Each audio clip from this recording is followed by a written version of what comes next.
I am Jennifer Haverstock, Sugar Plum Fairy Confectionery, and I've got this project in mind for my Terradise residency that involves creating a hybrid of cake and gelatin in what's called a jelly cake.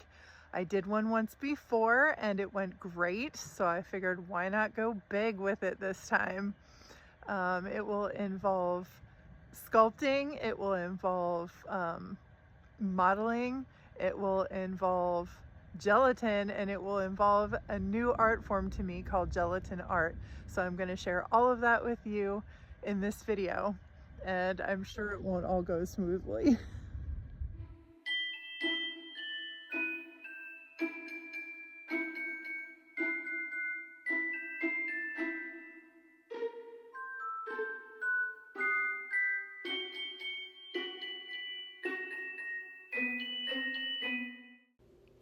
At this stage, I'm getting the cake ready, showing you some of the spatulas and knives I'll be using and my buttercream.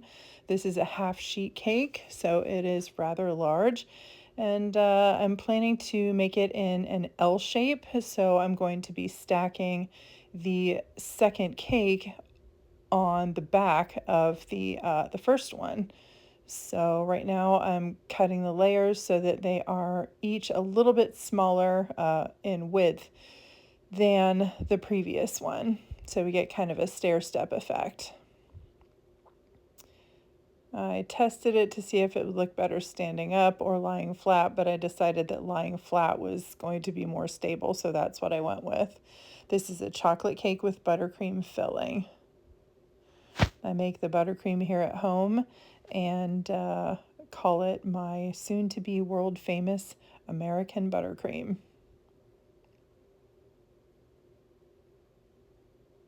At this point, I didn't really have a plan for the back of the cake, but it needed to be frosted in order to seal in the moisture. At this stage, I'm carving the cake, as you can see, trying to get a more organic shape. And those corners that I cut off of the vertical part, I wish I hadn't done that. It would have been better if I had just left them. But I ended up adding those back in later, which you'll see. Here I am stabilizing the back so I don't have to worry about it falling over backwards. I'm inserting dowels and countersinking them so that they sink down into the cake board and provide a lot of support.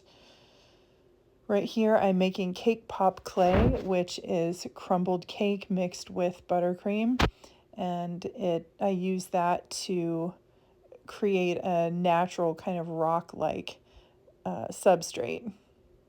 I use that on a lot of my nature cakes. The buttercream that I'm applying here is acting as glue so that the cake pop clay sticks.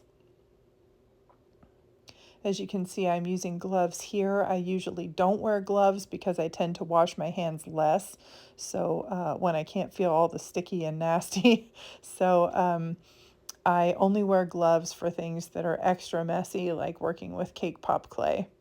Here I'm cutting out a hole. That is where my channel catfish is going to be peeking out of its nest, because I learned through my research that they tend to nest in holes and cavities along the riverbank. So I am packing that with cake pop clay also. For jelly cakes, I need to seal it with, I need to seal the cake with, with chocolate ganache that provides a barrier so that the jello doesn't soak into the cake. That's not what I want. I want them to be separate. I didn't have my usual supply of semi-sweet chocolate chips, so I used some dark chocolate chips mixed in. And oh my goodness, those things wouldn't melt. I seriously microwaved them over and over again for 40 minutes and they wouldn't melt. So I finally just decided, never mind. It doesn't have to be smooth for once. The ganache can be lumpy and have lumps of chocolate in it. So unfortunately, I made the mistake of applying it too soon. It was still too hot and thin, so a second coat was required to make sure that it was well sealed. So I did not ganache the back of the cake because it didn't need it. Again, I was trying to leave my options open because I really didn't have a plan for how I was going to decorate the back. Figured I could determine that later on. The moss is made from vanilla wafer crumbs that I processed in the food processor, and they're mixed with green dye, and then Oreo crumbs for dirt. Right now I'm using ganache to seal the parchment paper down. I can't have the crumbs getting in the part where the jello is going to be because they will float, and I don't want the moss on top of my river. So I ended up having to add a little bit more ganache because the ganache that was already on there was cold and hard, and the moss would have just fallen right off. It wouldn't have stuck. So it needed some more glue. And the more I add, the more natural it looks. As you can see, I use 2 colors of green.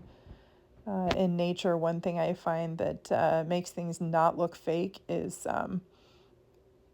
color variation. I try to use lots of color variations, do almost nothing with just a single solid color. So right there I was brushing off the extra crumbs, and voila. Now I start making the critters. The first one is a map turtle. Those live in the Olentangy River. So here I'm just creating the shape of its body. That's kind of a template.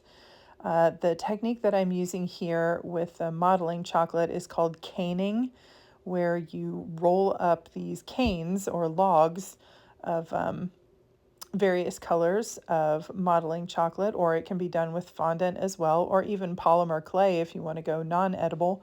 And then I had to freeze it so it would be solid, and then I just cut it with thin slices using a clay blade, which is like a really long razor blade. You can see it on the counter there in front of me. Now I'm applying those cane pieces to the shape of my turtle shell that I created,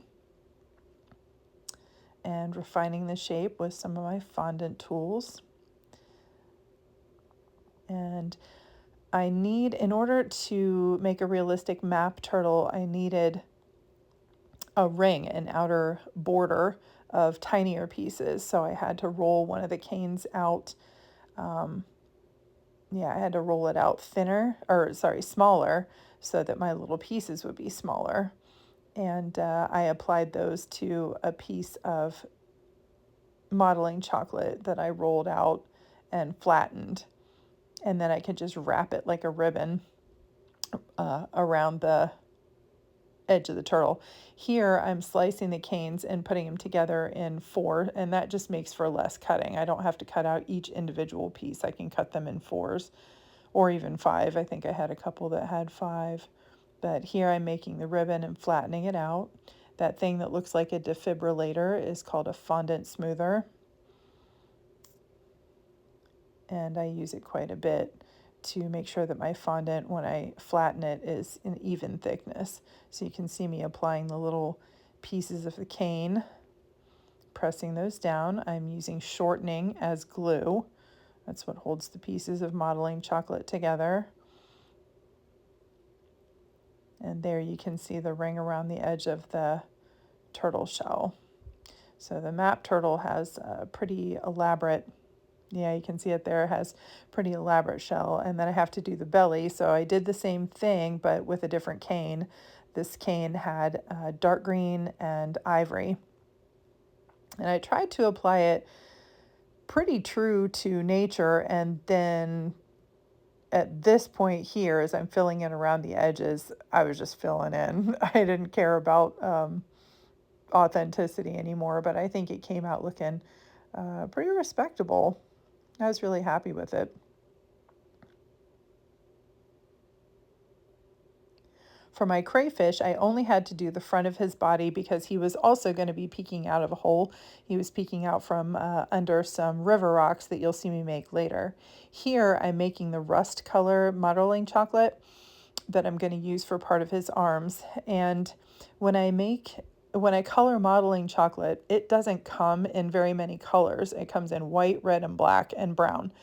So I chose to color it with pieces of fondant fondant will melt when it comes in contact with Jello, so I can't use it directly. But if I mix it with modeling chocolate and use mostly modeling chocolate, the chocolate is oil-based, so it will stand up when in contact with the Jello, the liquid Jello, and the water in it.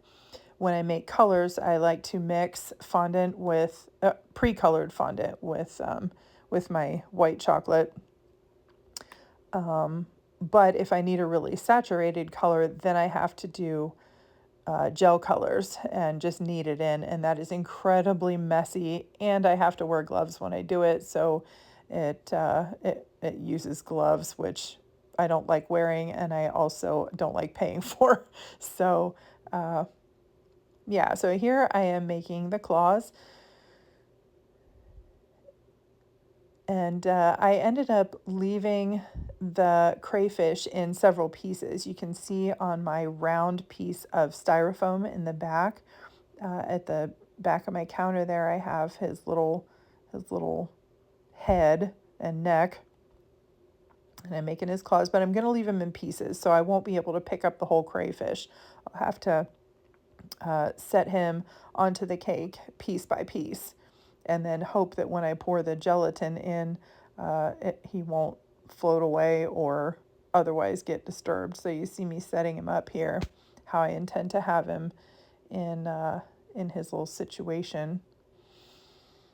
The smallmouth bass is the heaviest piece that will be in there. It's kind of the centerpiece, and I intend to have him floating, which means I will have to place him in and suspend him somehow while I pour the gelatin halfway up his body, and then before I fill the cake any further with Jello, I'll need to take out the suspension apparatus, and at that point his bottom half will be in solid Jello, and he'll be able to just sit there while I pour the rest of the Jello around and over him.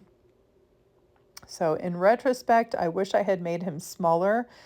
He was not able to be fully submerged. He was just a little too big for his aquarium. So I wish I could have had him fully submerged, but that cake it gets bigger in my mind as I'm working on it. And I get pretty ambitious with what I think I can fit in there. But what I'm coloring him with, and what I used on all of my critters actually, is called petal dust. It's essentially colored cornstarch that I apply with paintbrushes and makeup brushes. And as you can see, I have quite an array of them to choose from. So I dust them, and I can mix colors and get really subtle highlighting, and I'm really happy with how those colors work. So I made a couple of other things, but you don't get to see that because I messed it up. Okay, so at this point we go to the habitat they're going to live in. I'm creating the surround using plexiglass that my husband helped me cut, and I am on those corners there, the rounded corners, I'm using acetate, which is something that I use fairly regularly in baking. You can see the roll of it there next to the bowls of green Jello, and I'm securing it with heavy-duty packing tape. After this, I will need to caulk it. There I go. I will be caulking all of the seams with more ganache. And then I come back in with a paintbrush and blend those in so it doesn't look like I just squirted it on there. It looks a little bit more natural. So creating the riverbed, this was a gamble. I didn't know if this was going to work. This is graham cracker crumbs mixed with Oreo crumbs to make what looks like sand. And I did a little experiment in a small bowl mixing that with Jello.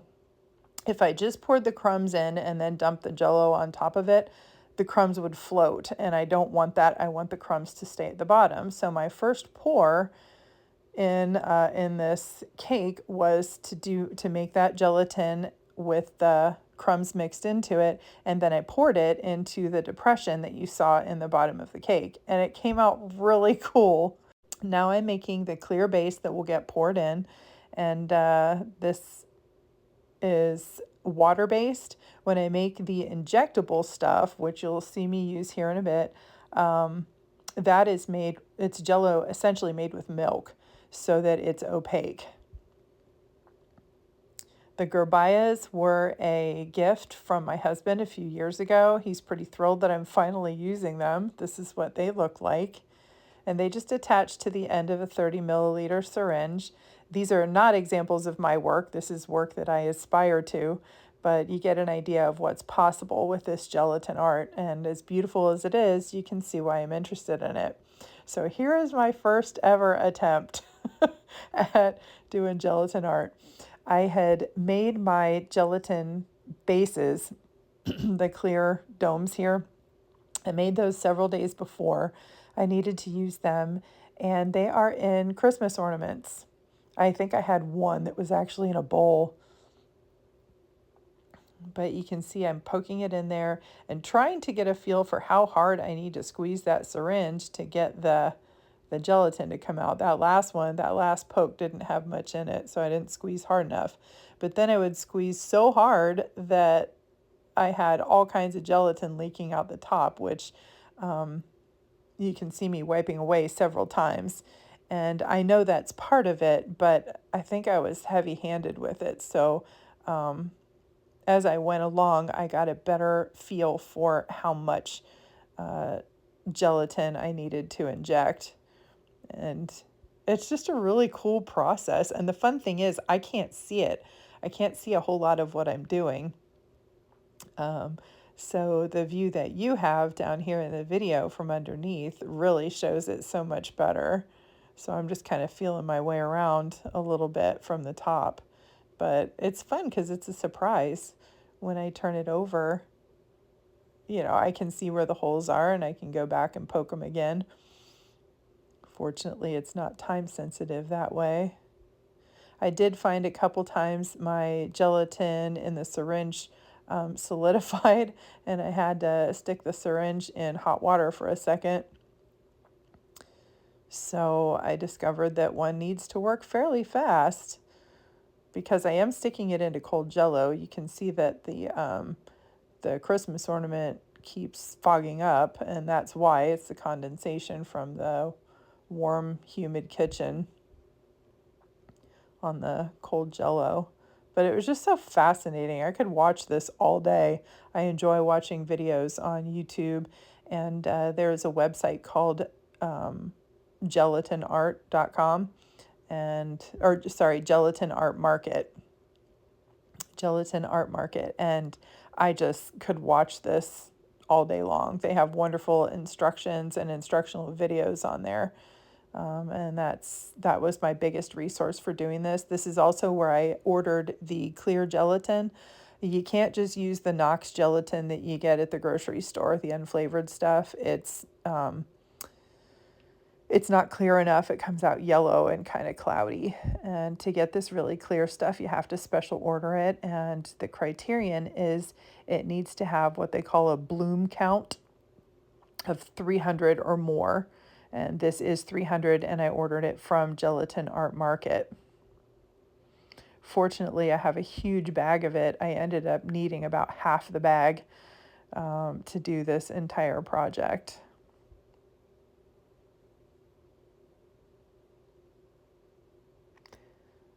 So there's my finished plant. Isn't that cool? It's strawberry Jello. I used Watkins strawberry flavoring in it. And here's one I did. I used a different gerbaya for this one. It was shaped more like grass. And I wanted to use some different colors, different shades of green, again, to make it a bit more realistic. And that one went a lot faster. By the way, this shirt I'm wearing is my favorite shirt. I wear it through the entire video. Yeah, I pretty much, every time this shirt is clean, I wear it until it can stand up by itself because it's so comfortable. And it's my lucky shirt. And I needed some help with this project. It's a big undertaking. So here are the 4 finished plants that I ended up using in the project.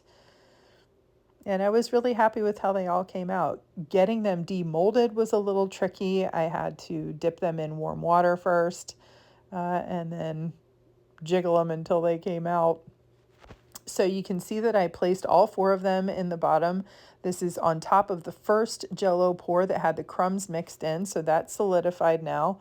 My crayfish is in there, my clam is in there, which I didn't show the making of that either. The crayfish is underneath those rocks there. You can see his claws sticking out, but he had very fine little kind of whiskers coming off of his face, and I didn't want those to get disturbed by just dumping the Jello in, so I ladled it. That's the only time I did that, though. I figured out pretty quickly that I didn't need to do that. So I did several pours. I gained a 1/4 inch to a 1/2 inch each time. And you can see that the domes that those plants are in kind of disappeared. They blend into the rest of the background Jello. You can see some bubbles that I wish weren't there, but I guess that's fairly realistic for a river. Yeah, here's where I had a big problem. Okay, this is your baker, Jennifer Haverstock. Feeling very tired after working for nearly 30 hours, only taking a few hours off to sleep now and then.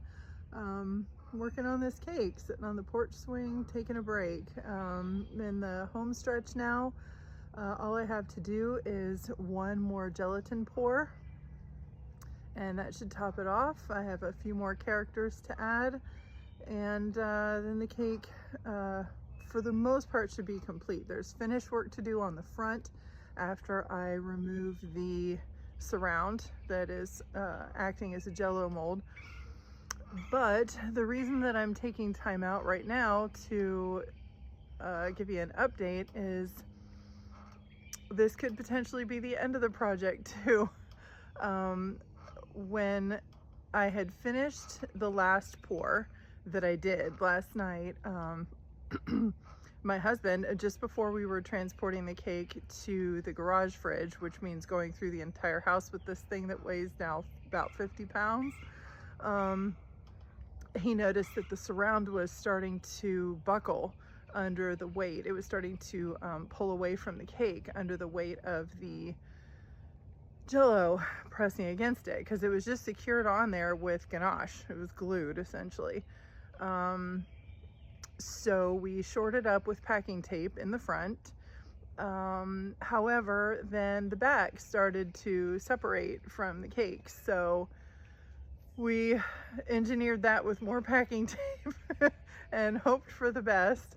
I seriously underestimated how heavy this thing was going to be, and how much weight would be pressing against the plexi and the acetate that makes up the mold. So it took both of us to carry it to the garage, and John, with much grunting, got it into the fridge, because that is a 1-person job. I was just hoping that it stayed intact, that the re-engineering, jerry-rigging would hold up overnight, and it did. However, as I was just after I went to bed, I was lying there thinking about this and kind of planning my, making my plan of attack for the morning. And I thought, uh-oh, I wonder if the Jello will hold even after I remove the surround. I did a jelly cake like this once before on a much smaller scale a few years ago. And I remember that the recipe was different than your regular like Jello jigglers. You use a higher ratio of gelatin to water, so that when it hardens, it hardens. And I remember with that cake, it was too hard and it was kind of gross, like mouthfeel. You wouldn't want to eat it, and it's a large part of what you're paying for. So of course I want it to be edible, not just in theory, but in reality. So so this time I used the recipe for gelatin art from the Gelatin Art Market website, which is the world leader in this type of artwork. And what didn't cross my mind when I used their recipe, which I figured would be foolproof, It worked great for the little plants that you saw me do. However, it's probably not hard enough to support its own weight, especially with so much of it. So now I seriously think that when I take that surround off, the whole thing is probably going to peel away from the cake and fall off in a big gelatinous mass at my feet. I don't think it's going to be able to hold its shape, which would be a real shame, because it's going to take all my sweet little characters, my bass and my turtle and my tadpoles. Yeah, they're probably all going to come with it. So I have a feeling that this may be the end of the line for this cake. My plan as of this moment is to go ahead and do the final pour, just in case it does work. It'd be great.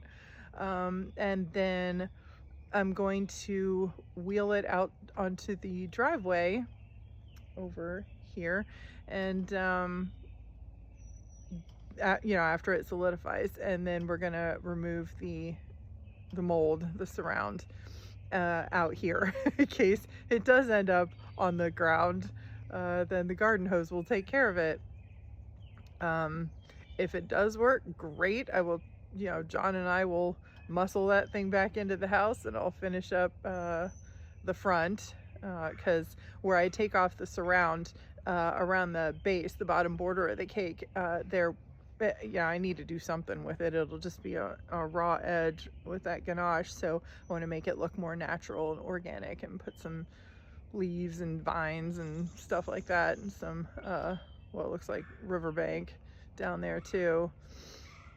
So I don't know. I really hope I get to finish it. Like I said, I've got about 30 hours in on this thing, and it has to be last minute like this because, believe it or not, Jell-O will mold. It's got a fairly short shelf life, so I'm supposed to deliver it tomorrow to Waddell Village, Marion County Children's Services. And I really hope I get to do that, because I think the kids would be amazed, and they would get to learn some things, and not just the kids, but the workers there too. And some of the visiting parents would get to enjoy it, and they would get to learn about Terradise. So I hope that gets to happen. I'll be so bummed if it doesn't, but I'm going to take lots of video and photos of it at the final stage before I pull off that surround. And of course I'm going to videotape the reveal, the pulling off of the surround, and hopefully it won't be a disaster. If it is, you can just laugh along with me, because I'm about delirious with fatigue at this point. But I'm really glad that I've done it. It's a vision that I've had since last year with my original residency. I'm very glad, having done this now, I'm very glad that I didn't do it then, because it was just too big of a project. And my husband said that, typical of my personality, I went too far over the top. But that's what I do. I find my limits by exceeding them, and go, oh, should have stopped back there somewhere. So we'll just see how it goes. And I have gained some new skills for sure, that I'll be able to implement on a smaller scale in my business. So and I've found that I really like the gelatin art. It's so fun, and I'm so inexperienced. I still have a lot to learn with that. So I'll be watching more videos on YouTube and learning more. But anyway, so even if this particular cake is a total loss, it won't be as far as my skills go. I'll be able to offer my clients some very different things that nobody else does. I'm not aware of anyone else in Ohio who does this kind of artwork. So, I hope it works, and if it doesn't, oh well. We'll see how it goes.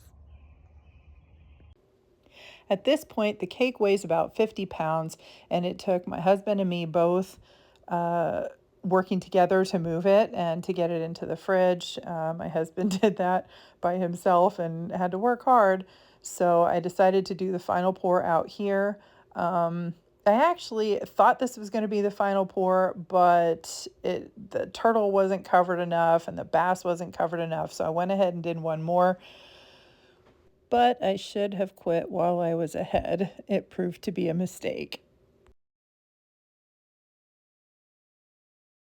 I didn't see that the surround had pulled away from the cake in the back right corner, leaving a big channel for the jello to just flow right out of the cake like a river. I didn't even see that leak, and it ran down the outside of the cake. It sounded like it was raining in the bottom of my fridge, so I've got all this jello to clean out and to clean off the garage floor. Okay, I've had yet another hiccup, and that is that my plans to present this cake to the homeschoolers at Sweet May Art Cafe did not work out. My friend Rachel, who owns that store, it just has had a lot of personal issues going on with ill family members and such, and she hasn't been able to handle another thing, so I didn't even bother her with trying to set this up. It was just something she didn't need to be dealing with. So I had this big, huge cake and nobody to eat it. So I called one of my clients who works in leadership at Waddell Village at the Marion Children's Services, and asked her if I could bring it over. And so that's the plan. If I have a cake left after pulling the surround off, I'll be taking it over there tomorrow, and I will record that and include that in this video also.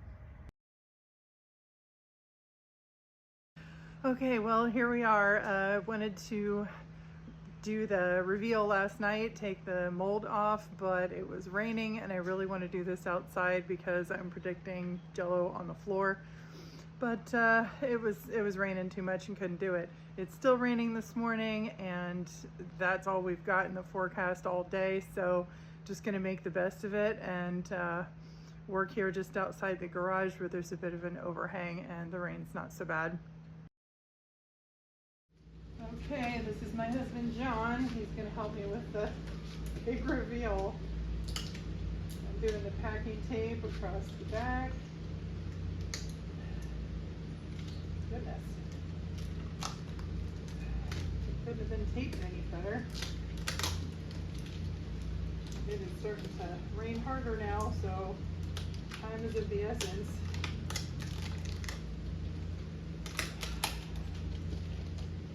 Okay. And a lot of the ganache is coming off with it, but so far,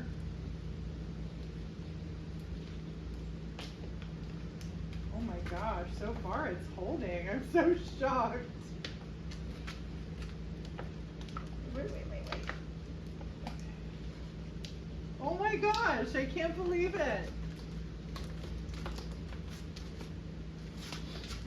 Here, I'll take it. Yeah, lay it out because I can put those pieces back on. Oh my gosh, you guys, it's holding-ish. So here's what we've got. You can see that it's bulging just a teeny bit in the front, but took a gouge out of the side. I can scrape that off the glass or the plexi and put it back in. And yeah, we got some scary stuff going on there, but oh my gosh, I can't believe it worked. See how much clearer it is without the plexi on it? Oh man, looks like I got some more work to do then. Okay, off camera, my husband and I had a discussion. He thinks I should abandon the project at this point because it's going to be very difficult to transport without it falling apart. I, however, had renewed spirit after it didn't fall apart, so I think it's worth giving it a whirl.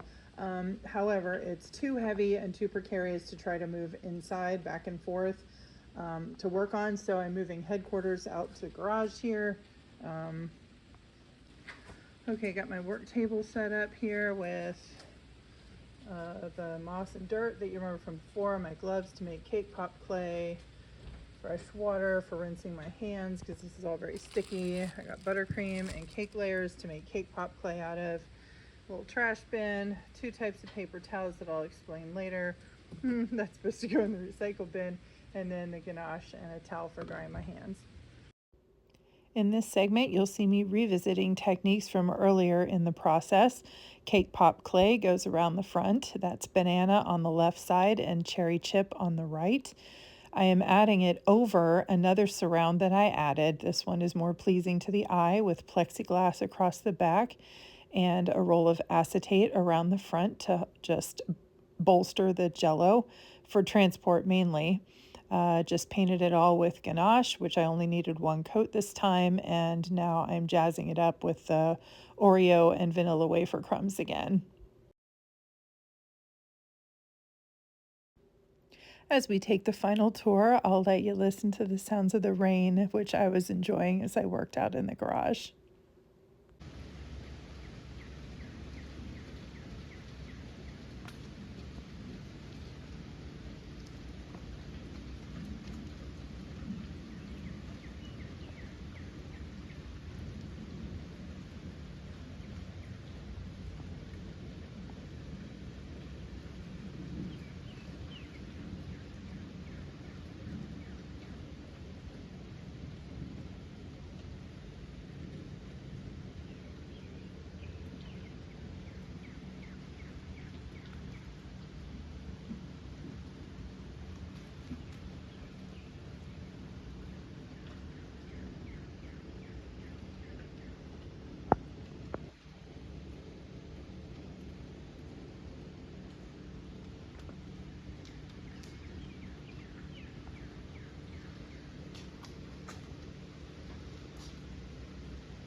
The fun wasn't over quite yet. I had to deliver it to Marion County Children's Services. I rode in the back of my Honda Element in case I needed to have my hands on the jello to prevent it from sloshing around, but as you can see, it did really well. This is me posing with Tig in the center and Terria on the right. They both work at Marion County Children's Services in the visitation department, and the room we're in is the one where parents get to visit with their kiddos. So it'll be parents and children and workers at the Marion County Children's Services enjoying this cake today. I sent along an information sheet that explained what the animals were, what the plants represented, what Terradise is all about, and the Artist in Residency program so that everyone who enjoyed it could understand what they were enjoying exactly. Looking back on this project, I am filled with thankfulness. I'm thankful for the opportunity to bring my idea into reality. I'm thankful to be able to promote Terradise, which has become very important to me in the last year or so. And I'm thankful that I got to use my talents to bless other people in our community.